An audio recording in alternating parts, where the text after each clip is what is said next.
Hey there, Stampede fans. Welcome to another playoff edition of Stampede Weekly. The Stampede have advanced to the Western Conference Final to take on the Tri-City Storm. That after a big win in Game 5 on Tuesday night against the Sioux City Musketeers, in which the Stampede rolled over the Musketeers 6-1 to win the series 3-2. Let's take a quick look back at what happened in Game number 5. To the Tyson Event Center we go for Game 5 and the Stampede 7 minutes in. J.M. Piotrowski finding in the right wing corner Parker Toomey, and look at this tough angle shot. He puts it into the back of the net and gives the Stampede a 1-0 lead. That was a big goal to get things started for the Stampede. Later in the period, the Musketeers trying to put some pressure on here, but Stef Lekas up to the task, making the big saves, and the Stampede making the Musketeers pay for getting in their way. Fast forward to the second period, and the Stampede take a 2-0 lead. This time it's Logan O'Connor with a shot here from the left corner. He's able to find the back of the net as it bounces past the goaltender Olsen into the back of the net, and Sioux Falls had a 2-0 lead. Stampede fans in attendance having some fun. Herd weren't done yet, though. Mikey Eiseman to Dakota Joshua. Joshua puts this one away, and the Stampede had built a 3-0 lead against the Musketeers. Sioux City would come back with a goal of their own on the power play to make it 3-1, but back come the Stampede. Cooper Marody on this beautiful play, edge of the right circle, goes into the upper right-hand corner of the net. Look at that play one more time as the Stampede had a 4-1 lead.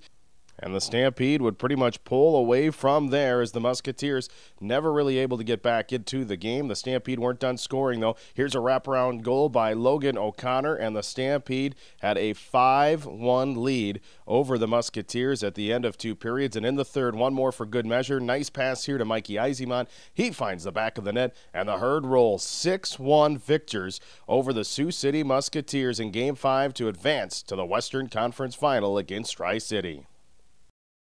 So the Stampede pick up the big win. They're now in the USHL's Final Four. Just 4 teams left. It's the Stampede and Tri-City battling for the Western Conference title. Meanwhile, over in the East, it was Muskegon upsetting the Youngstown Phantoms. The Phantoms were the #1 team in the USHL and the Anderson Cup champions. They go down in 4 games, so Muskegon will take on Dubuque in the Eastern Conference Final. The winner of the East meets the winner of the West for the Clark Cup Final, so we're getting down to the Final 4 teams. Going to be a lot of fun to see who can make it. The Stampede riding high after that Game 5 victory. Had a chance to catch up with Stampede goaltender Stefanos Lekas to talk to him about what the Herd were looking for in Game 5 and what the game plan was to go in and pick up the victory.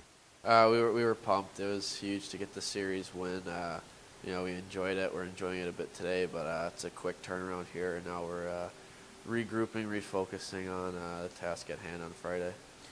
How about for yourself personally? You had a good series, and for you, first career USHL playoff series, but you looked real poised and veteran in between the pipes. Did you feel like you settled in right away from Game 1? Yeah, I think the guys made it real easy on me.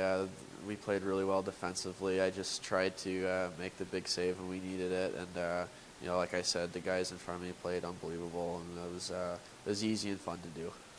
The challenge now, of course, is you guys have Tri-City. That's a team you've seen quite a bit during the regular season.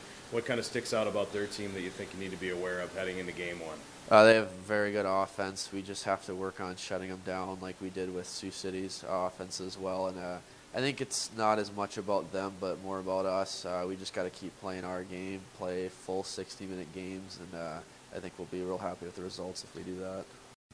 So the Stampede get ready to head down to Kearney, Nebraska for Game 1 of the Western Conference Final. Takes place on Friday at 7:30 p.m. Game 2 is Saturday at 7:05 p.m. Now, you can catch both games live on your home for Stampede Hockey. That's Kello Newstalk 1320, 107.9 FM, or online at Kello.com. Or you can even watch the game thanks to our friends from Buffalo Wild Wings. Another viewing party at both locations at Buffalo Wild Wings. You can head on out to the Louise Avenue location or right over by the Birdcage on West Avenue and catch all the action between the Stampede and the Storm coming up this Friday and Saturday night. Again, a big thanks to Buffalo Wild Wings for making that happen for our fans. And don't forget, the Herd are going to be back next weekend. May 1st is Game 3 at the Premier Center. Let's pack it, fans. We want to sell the tickets, want to get people in the building, make some noise for Game 3 of the Western Conference Final against the Tri-City Storm.